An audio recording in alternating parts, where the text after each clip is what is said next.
ಪರಮಾತ್ಮನೇ ಸತತಮೇಕರೂಪಿಣೇ ದಶರೂಪಿಣೇ ಶತಸಹಸ್ರರೂಪಿಣೇ ಅವಿಕಾರಿಣೇ ಸ್ಫುಟಮನಂತರೂಪಿಣೇ ಸುಖಚಿತ್ ಸಮಸ್ತತನವೇ ನಮೋ ನಮಃ. ತಪೋವಿದ್ಯಾವಿರಕ್ತ್ಯಾದಿ ಸದ್ಗುಣೌಘಾಕರಾನಹಂ ವಾದಿರಾಜಗುರುನ್ ವಂದೇ ಹಯಗ್ರೀವದಯಾಶ್ರಯಾನ್. ಶ್ರೀ ಗುರುಭ್ಯೋ ನಮಃ. ಹರಿ ಓಂ. ಈ ಪುರುಷೋತ್ತಮ ಮಾಸದಲ್ಲಿ ವಾದಿರಾಜ ಗುರುಸಾರ್ವಭೌಮರು ರಚನೆ ಮಾಡಿರುವಂತಹ ಅಶ್ವಧಾಟಿಯ ಕಾವ್ಯ ದಶಾವತಾರ ಸ್ತುತಿಯ ಅರ್ಥಚಿಂತನೆಯನ್ನು ನಾವು ಮಾಡ್ತಾ ಇದ್ದೇವೆ. ಅದರಲ್ಲಿ ನಿನ್ನೆಯ ದಿನ ತ್ರಿವಿಕ್ರಮರೂಪಿ ಭಗವಂತನ, ವಾಮನರೂಪಿ ಪರಮಾತ್ಮನ ವಿಶೇಷವಾದ ವರ್ಣನೆ ಇರುವಂತಹ 9 ಮತ್ತು 10ನೆಯ ಶ್ಲೋಕದ ಚಿಂತನೆಯನ್ನು ನಾವು ಮಾಡಿದೆವು. ಪರಮಾತ್ಮನ 6ನೆಯ ಅದ್ಭುತವಾದ ರೂಪ ಅವತಾರ ಅದು ಪರಶುರಾಮ ರೂಪ ಅಂತ ಹೇಳಿ, ಕೈಯಲ್ಲಿ ಕೊಡಲಿಯನ್ನು ಹಿಡಿದುಕೊಂಡು ಜಮದಗ್ನಿ ಋಷಿಗಳ ಮಗನಾಗಿ ಬಂದು ಅಖಂಡವಾದ ಭೂಮಂಡಲವನ್ನು 21 ಬಾರಿ ಪ್ರದಕ್ಷಿಣೆಯನ್ನು ಮಾಡಿ ದುಷ್ಟರಾದ ರಾಕ್ಷಸರ ಸಂಹಾರವನ್ನು ಮಾಡಿದಂತಹ ಒಂದು ವಿಶೇಷ ರೂಪ ಅದು ಈ ಪರಶುರಾಮ ರೂಪ. ಈ ರೂಪದ ವರ್ಣನೆಯನ್ನು ವಾದಿರಾಜಸ್ವಾಮಿಗಳು 11ನೆಯ ಶ್ಲೋಕದಲ್ಲಿ ನಮಗೆ ಮಾಡಿ ತಿಳಿಸ್ತಾ ಇದ್ದಾರೆ. ಶ್ಲೋಕ ಈ ರೀತಿಯಾಗಿ ಇದೆ. ಧೈರ್ಯಾಂಬುಧೇ ಪರಶುಚರ್ಯಾಧಿಕೃತ ಖಲ ವರ್ಯಾವನೀಶ್ವರ ಮಹಾ ಶೌರ್ಯಾಭಿಭೂತ ಕೃತ ವೀರ್ಯಾತ್ಮಜಾತ ಭುಜ ವೀರ್ಯ ವಲೇಪನಿಕರ ಭಾರ್ಯಾಪರಾಧ ಕುಪಿತಾರ್ಯಾಜ್ಞೆಯಾಗಲಿತ ನಾರ್ಯಾತ್ಮ ಸುಗಲತರೋ ಕಾರ್ಯಾಪರಾಧಮ ವಿಚಾರ್ಯಾರ್ಯಮೌಘಜಯಿ ವೀರ್ಯಾಮಿತಾಮಯಿ ದಯಾ. ಇಲ್ಲಿ ವಾದಿರಾಜಸ್ವಾಮಿಗಳು ಪರಶುರಾಮ ದೇವರ ಅನೇಕ ಅಪೂರ್ವ ಕಥೆಗಳನ್ನು ಕೂಡಿಟ್ಟು ಶ್ಲೋಕವನ್ನು ಮಾಡಿದ್ದಾರೆ.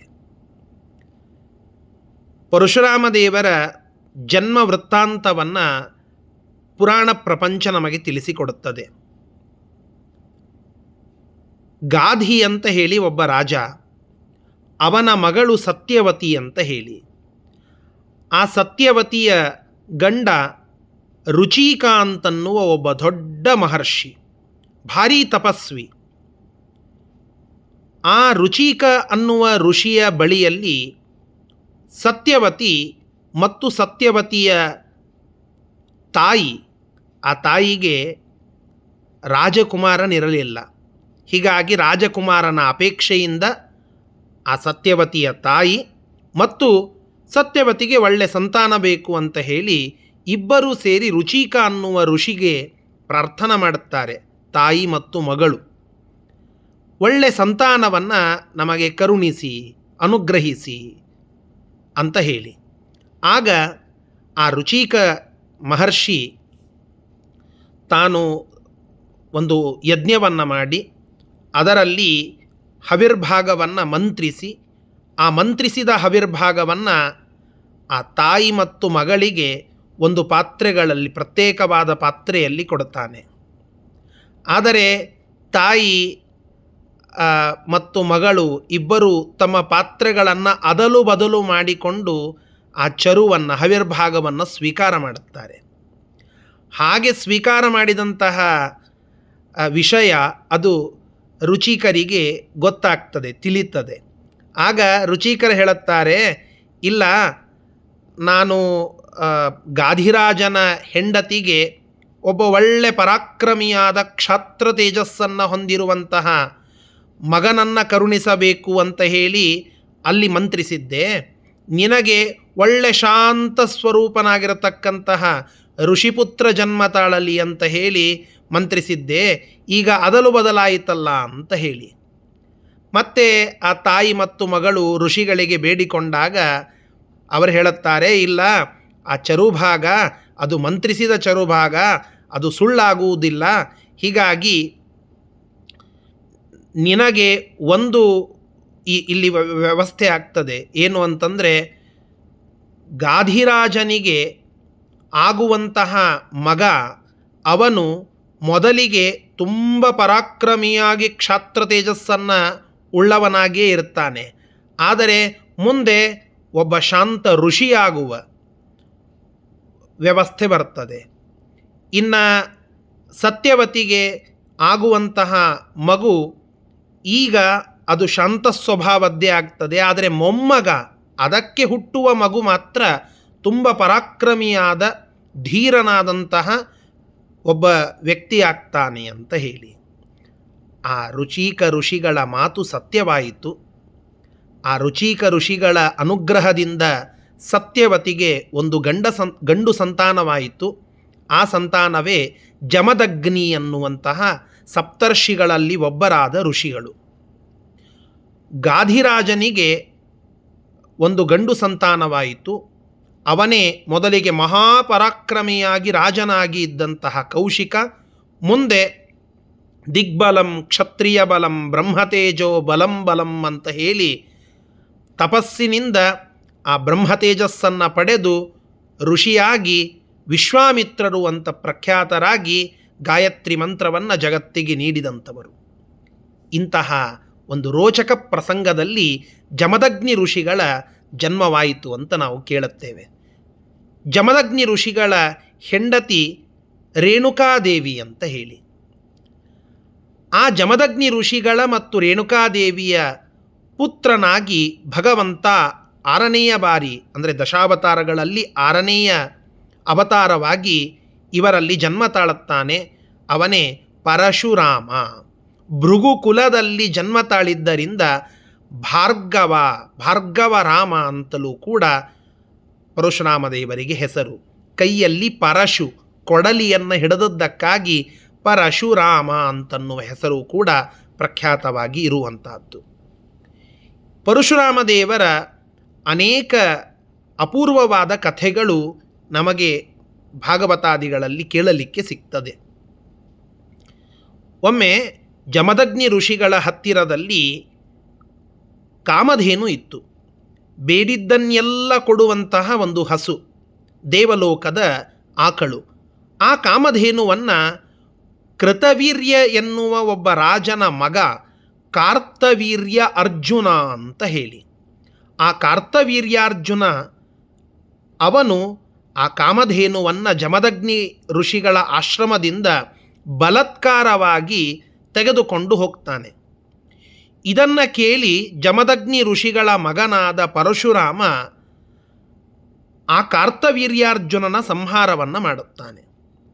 ಕಾರ್ತವೀರ್ಯಾರ್ಜುನನನ್ನು ಕೊಂದದ್ದಕ್ಕಾಗಿ ಮತ್ತೆ ಕಾರ್ತವೀರ್ಯಾರ್ಜುನನ ಮಕ್ಕಳು ಜಮದಗ್ನಿ ಋಷಿಗಳನ್ನು ಹಿಂಸೆ ಮಾಡಿ ಅವರನ್ನು ಸಾಯಿಸ್ತಾರೆ. ಜಮದಗ್ನಿ ಋಷಿಗಳು ಸತ್ತಿರುವ ವಿಷಯವನ್ನು ನೋಡಿ ಕೇಳಿ ಅಲ್ಲಿ ಆ ರೇಣುಕಾದೇವಿಯು ಕೂಡ ತಾನೂ ತನ್ನ ಪತಿಯ ಜೊತೆಗೆ ಹೋಗುತ್ತೇನೆ ಅಂತ ಹೇಳಿ ಗೊತ್ತು ಮಾಡುತ್ತಾಳೆ. ಆ ರೇಣುಕಾದೇವಿಯೇ ಇವತ್ತು ನಾವು ಪ್ರಸಿದ್ಧವಾಗಿ ಉತ್ತರ ಕರ್ನಾಟಕದ ಭಾಗದಲ್ಲಿ ಕೇಳುವಂತಹ ಸವದತ್ತಿ ಕ್ಷೇತ್ರದಲ್ಲಿ ನಿಂತಿರುವ ಯಲ್ಲಮ್ಮ. ಆ ಸವದತ್ತಿ ಯಲ್ಲಮ್ಮ ಪರಶುರಾಮ ದೇವರ ತಾಯಿ ರೇಣುಕಾದೇವಿ ಅಂತ ನಾವು ಕೇಳುತ್ತೇವೆ.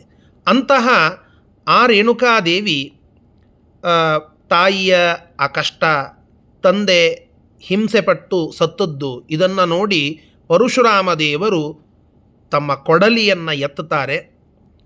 ಅಲ್ಲಿ ತಂದೆಯ ದೇಹಕ್ಕೆ ಆದಂತಹದ್ದು 21 ಗಾಯಗಳು. ಆ 21 ಗಾಯಗಳಿಗೆ ಪ್ರತೀಕಾರವಾಗಿ 21 ಬಾರಿ ಇಡೀ ಭೂಮಂಡಲವನ್ನು ಸುತ್ತುತ್ತಾರೆ. ಆ ಕಾರ್ತವೀರ್ಯನ ಮಕ್ಕಳನ್ನು ಹಿಡಿದು ಎಲ್ಲೆಲ್ಲಿ ಕೆಟ್ಟ ದುಷ್ಟ ರಾಜರುಗಳ ಕುಲ ಇತ್ತೋ ಅವರ ಕುಲ ಸಂಪೂರ್ಣವಾಗಿ ನಿರ್ಮೂಲವಾಗುವಂತೆ ಮಹಾಸಾಹಸವನ್ನು ತೋರಿ ಎಲ್ಲರನ್ನ ತಮ್ಮ ಕೊಡಲಿಯಿಂದ ಸಂಹಾರ ಮಾಡುತ್ತಾರೆ. ದುಷ್ಟ ರಾಜರುಗಳೆಲ್ಲ ಸೋತು ಹೋಗ್ತಾರೆ. ಸಜ್ಜನರಾದ ರಾಜರುಗಳೆಲ್ಲ ಪರಶುರಾಮ ದೇವರ ಆ ತೇಜಸ್ಸಿಗೆ ನಮಸ್ಕಾರವನ್ನು ಮಾಡಿ ತಮ್ಮ ರಾಜ್ಯವನ್ನು ಕೊಡುತ್ತಾರೆ. ಹೀಗೆ ಇಡೀ ಭೂಮಂಡಲವನ್ನು ಆ ಒಬ್ಬ ವಿಪ್ರ ಇಡೀ ಭೂಮಂಡಲವನ್ನು ಗೆಲ್ತಾನೆ. ಗೆದ್ದು ಬಂದು ಆ ಭೂಮಂಡಲವನ್ನು ದಾನವಾಗಿ ಎಲ್ಲರಿಗೆ ಕೊಡ್ತಾ ಹೋಗ್ತಾನೆ. ಹಾಗೆ ದಾನವಾಗಿ ಕೊಟ್ಟ ಮೇಲೆ ಅಲ್ಲಿ ಇರಲಿಕ್ಕೆ ಅವಕಾಶ ಇಲ್ಲ. ಒಮ್ಮೆ ದಾನವಾಗಿ ಕೊಟ್ಟ ಮೇಲೆ ದಾನವಾಗಿ ಕೊಟ್ಟದ್ದರಲ್ಲಿಯೇ ಇರುವಂತೆ ಇಲ್ಲ. ಆದ್ದರಿಂದ ಪರಶುರಾಮ ದೇವರು ಸಮುದ್ರವನ್ನು ಸರಸ್ತಾರೆ, ಅಲ್ಲಿ ಪ್ರದೇಶವನ್ನು ಮಾಡುತ್ತಾರೆ, ಇರುವ ಪ್ರದೇಶವನ್ನು. ಆ ಪ್ರದೇಶದಲ್ಲಿ ತಾವೇ ಅಲ್ಲಿ ಇರ್ತಾರೆ. ಆ ಕ್ಷೇತ್ರವೇ ಇವತ್ತಿನ ಉಡುಪಿ ಕ್ಷೇತ್ರ, ಪರಶುರಾಮ ಕ್ಷೇತ್ರ ಅಂತ ನಾವು ಅಲ್ಲಿ ಕರೀತೇವೆ. ಪರಶುರಾಮ ದೇವರ ದಿವ್ಯವಾದ ಪ್ರತೀಕವೂ ಕೂಡ ಆ ಕುಂಜಾರುಗಿರಿ ಬೆಟ್ಟದ ಹತ್ತಿರದಲ್ಲಿ ಇರುವುದನ್ನು ನಾವು ನೋಡುತ್ತೇವೆ. ಇಂತಹ ಆ ಪರಶುರಾಮ ದೇವರು ಪಿತೃಗಳ ಮೇಲೆ ಪಿತೃಭಕ್ತಿ ಅದು ಅತ್ಯಂತ ಅಪೂರ್ವವಾದಂತಹ ಅಸದೃಶವಾದ ಪಿತೃಭಕ್ತಿ. ಒಮ್ಮೆ ಜಮದಗ್ನಿ ಋಷಿಗಳು ತಮ್ಮ ಹೆಂಡತಿಯಾದ ರೇಣುಕೆಯ ಮೇಲೆ ಸ್ವಲ್ಪ ಸಂಶಯವನ್ನು ಪಡುತ್ತಾರೆ.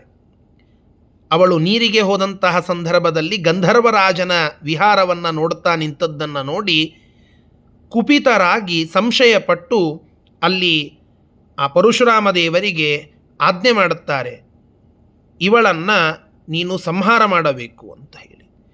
ಮರುಕ್ಷಣ ವಿಚಾರಿಸದೆ ಸ್ತ್ರೀ ಹತ್ಯೆ ದೋಷ ಬರುತ್ತದೆ, ತಾಯಿಯ ಹತ್ಯೆ ಮಾಡಿದ ದೋಷ ಬರುತ್ತದೆ ಅಂತನ್ನುವುದನ್ನು ವಿಚಾರ ಮಾಡದೆ ತಂದೆಯ ಮಾತು, ಅವರ ಆಜ್ಞೆ, ಅದನ್ನು ಪರಿಪಾಲನ ಮಾಡಬೇಕು ಅಂತ ಹೇಳಿ ಆ ರೇಣುಕೆಯ ಶಿರವನ್ನು ಕತ್ತರಿಸ್ತಾರೆ. ಮುಂದೆ ಆ ತಂದೆಯ ವರದಿಂದಲೇ ಆ ರೇಣುಕೆಯನ್ನು ಮತ್ತೆ ಬದುಕಿಸಿದಂತಹ ಮಹಾತ್ಮ್ಯವೂ ಕೂಡ ನಾವು ಕಥೆ ಕೇಳುತ್ತೇವೆ. ಇಂತಹ ಪರಶುರಾಮ ದೇವರು ಭಾರೀ ತೇಜಸ್ಸನ್ನು ಉಳ್ಳಂಥವರು, ಭಾರೀ ಪರಾಕ್ರಮವನ್ನು ಉಳ್ಳಂಥವರು. ನಮ್ಮೆಲ್ಲರ ಅಪರಾಧಗಳನ್ನು ಲೆಕ್ಕ ಮಾಡದೆ, ಅವುಗಳನ್ನು ಪರಿಗಣಿಸದೆ ನಮ್ಮ ಮೇಲೆ ಮೇರೆ ಇಲ್ಲದಂತಹ ಮಿತಿ ಇಲ್ಲದ ದಯೆಯನ್ನು, ಅಸೀಮವಾದ ಕರುಣೆಯನ್ನು ತೋರಿಸಲಿ ಅಂತ ವಾದಿರಾಜಸ್ವಾಮಿಗಳು ಈ ಶ್ಲೋಕದಲ್ಲಿ ತಿಳಿಸಿ ಹೇಳುತ್ತಾ ಇದ್ದಾರೆ. ಇಷ್ಟು ಈ ಶ್ಲೋಕದ ತಾತ್ಪರ್ಯ. ಇದರ ಶಬ್ದಶಃ ಅರ್ಥವನ್ನು ತಿಳಿಯೋಣ. ಧೈರ್ಯಾಂಬುಧೇ, ಅಂಬುಧಿ ಅಂತಂದರೆ ಸಮುದ್ರ. ಸಮುದ್ರ ಅದು ಅಪರಂಪಾರವಾಗಿ ಇರುತ್ತದೆ. ಅಂತಹ ಧೈರ್ಯ ಇದಕ್ಕೆ ಸೀಮೆ ಇಲ್ಲ. ಅಂತಹ ಧೈರ್ಯವನ್ನು ಹೊಂದಿದ್ದಾರೆ ಅನ್ನೋದಕ್ಕೆ ಧೈರ್ಯಾಂಬುಧೇ, ಧೈರ್ಯದ ಸಮುದ್ರದಂತೆ ಇರುವ ಓ ಪರಶುರಾಮ ದೇವರೇ. ಪರಶುಚರ್ಯ, ಕೊಡಲಿಯನ್ನು ಹಿಡಿದುಕೊಂಡು ಅದನ್ನು ಬಳಸಿ ಚರ್ಯ ಅದರ ಕಾರ್ಯದಿಂದ ಅಧಿಕೃತ ಖಲವರ್ಯಾವನೀಶ್ವರ, ಅನೇಕ ದುಷ್ಟ ಕ್ಷತ್ರಿಯರನ್ನು ಆ ಕೊಡಲಿಯಿಂದ 21 ಬಾರಿ ಭೂಮಂಡಲ ಪ್ರದಕ್ಷಿಣೆ ಮಾಡಿದಾಗ ಆ ಕೊಡಲಿಯಿಂದ ಆ ಎಲ್ಲ ದುಷ್ಟ ಕ್ಷತ್ರಿಯರನ್ನು ಅಧಿಕೃತ ತುಂಡು ಮಾಡಿದಂತಹ ಮಹಾಶೌರ್ಯ, ಭಾರೀ ಎದೆಗಾರಿಕೆಯನ್ನು ಹೊಂದಿದಂಥವರು.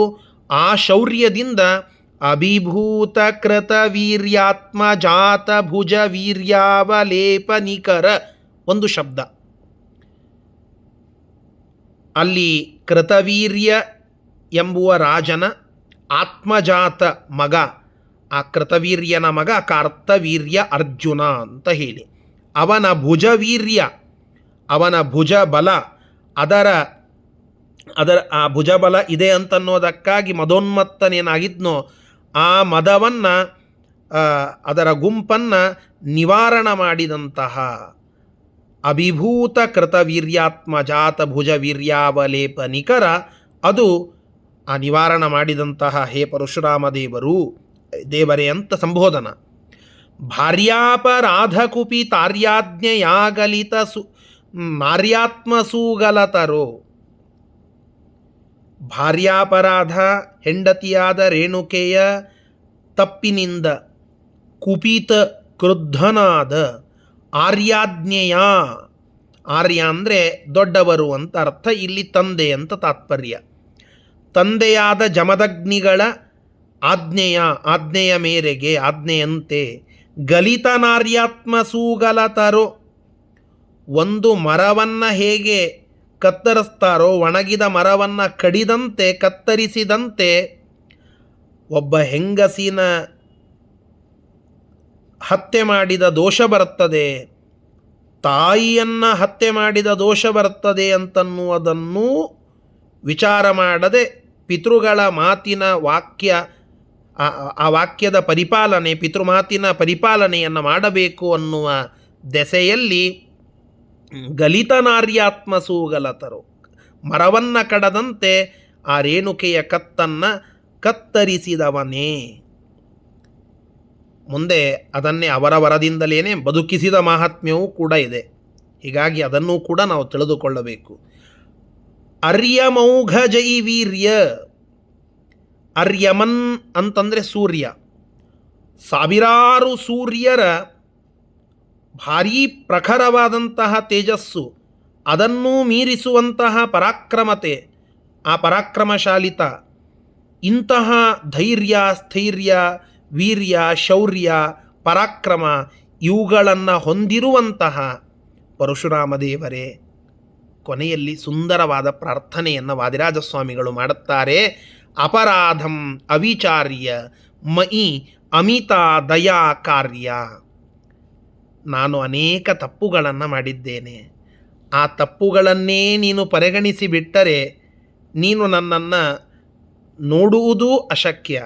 ಆದರೆ ನೀನು ದಯಾಪೂರ್ಣ, ನನ್ನ ಆ ತಪ್ಪುಗಳನ್ನು ಪರಿಗಣಿಸದೆ ದೇವಾಪರಾಧಮ ಅನವೇಕ್ಷ್ಯ ಚ ವೀಕ್ಷ್ಯ ಭಕ್ತಿಂ ವಾಸಿಷ್ಠ ಕೃಷ್ಣ ಮಮದೇಹಿ ಕರಾವಲಂಬಂ ಅಂತ ಸ್ತೋತ್ರ ಮಾಡ್ತಾರಲ್ಲ, ಹಾಗೆ ಹೇ ದೇವ, ಓ ಪರಮಾತ್ಮನೇ, ನನ್ನ ಅಪರಾಧಗಳನ್ನು ನೀನು ಅದನ್ನು ಲೆಕ್ಕಿಸದೆ ಅನವೇಕ್ಷ್ಯ ನನ್ನಲ್ಲಿ ಅಮಿತವಾದ ದಯೆಯನ್ನು ಕಾರ್ಯ ನೀನು ಮಾಡಬೇಕು, ಮಾಡು ಅಂತನ್ನುವ ಪ್ರಾರ್ಥನೆಯನ್ನು ಪರಶುರಾಮದೇವರಿಗೆ ವಾದಿರಾಜಸ್ವಾಮಿಗಳು ಸಲ್ಲಿಸುವಂತಹದ್ದು. ಅದೇ ಪ್ರಾರ್ಥನೆಯೊಂದಿಗೆ ಪರಶುರಾಮದೇವರಿಗೆ ನಾವು ಕೂಡ ನಮನಗಳನ್ನು ಸಲ್ಲಿಸೋಣ. ಶ್ರೀಕೃಷ್ಣಾರ್ಪಣಮಸ್ತು. ಹರಯೇ ನಮಃ.